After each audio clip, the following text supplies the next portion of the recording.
Terry Richmond is on a strict deadline. He's cycling into a small rural town with $10,000 in cash zipped into his backpack. That money is his brother Michael's only chance to avoid a transfer to a state prison, where his life is actively at risk.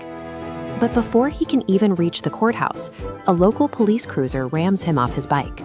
Without any legal provocation, two officers pin Terry to the ground and begin searching his gear until they find the cash.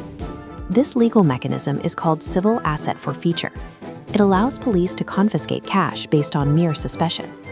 Because of this loophole, officers never have to charge Terry with a crime.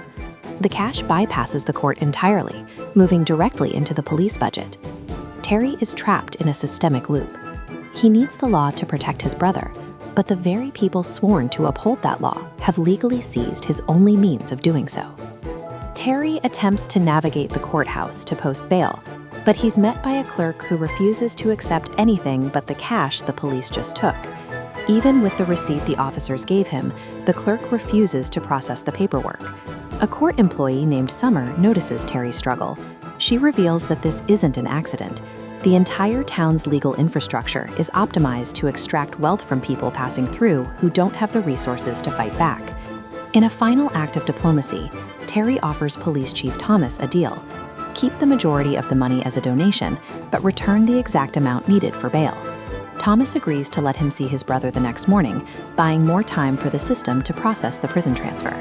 Corrupt systems rely on these shifting deadlines and vague promises.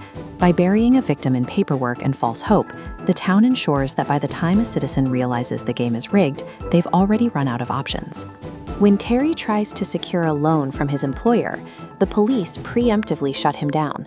They contact the neighboring precinct to raid his boss's business, ensuring Terry has no outside financial lifeline remaining.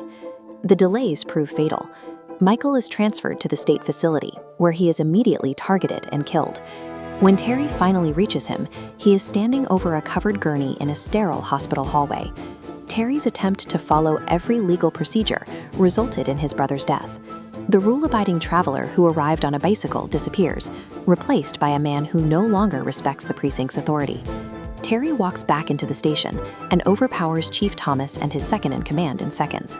He retrieves exactly his $10,000 from the property room and unloads the officer's weapons, ensuring he can exit the building without firing a single shot. This moment highlights a massive miscalculation by the police. They spent days trying to intimidate a man who possesses elite tactical training, someone who was only holding back because he believed the system still worked. To protect their operation, the police pivot to Summer. They know she has been investigating their financial records, and they move to destroy her before she can testify. Officers break into her home and inject her with illicit drugs. This isn't just an assault, it's a tactical move to invalidate her as a witness before the upcoming local election. Terry arrives in time to stabilize her, but the attack makes one thing clear. As long as this precinct operates, no one who speaks the truth is safe. To save Summer's life, Terry has to dismantle the entire department. The objective shifts from survival to evidence gathering. Every police cruiser is equipped with a dash cam that records to a hidden SD chip, digital proof of every illegal seizure and assault they've committed. The survival of the department depends on their ability to silence critics.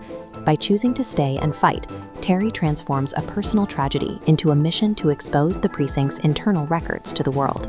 Terry and Summer manage to recover the hidden chips, including the specific footage of Michael being mistreated by the arresting officers.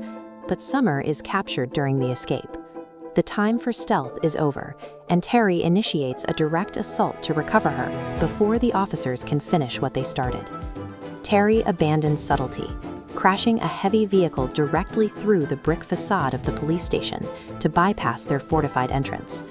He floods the room with a smoke bomb and moves through the haze. He systematically neutralizes every officer in the room with hand-to-hand combat, refusing to use lethal force, even while being targeted by live ammunition. After clearing the room, he secures a heavily drugged Summer in the back of a cruiser. He ensures the car's internal camera is active, turning the police's own surveillance tools against them. The precinct's reliance on intimidation fails when they face a specialist who ignores their badges. Their tactical formation falls apart because they aren't used to fighting someone who understands their protocols better than they do. During the final chase, Chief Thomas tries to ram Terry off the road one last time. He's stopped when Officer Sammy, a dissenting voice within the department, intentionally steers her car into the chief's path to end the pursuit. Terry reaches the hospital and ensures Summer receives the emergency medical care needed to counter the overdose. With the immediate threat neutralized, Terry retrieves the dashcam footage from the cruiser. This recording contains the full confession and the criminal actions of the chief, which Terry releases to the state authorities. The department's downfall was rooted in the assumption that every victim is a target of convenience. By attempting to shake down a random cyclist, Chief Thomas unknowingly picked a fight with a tactical Marine instructor who had the skills to turn their own evidence against them.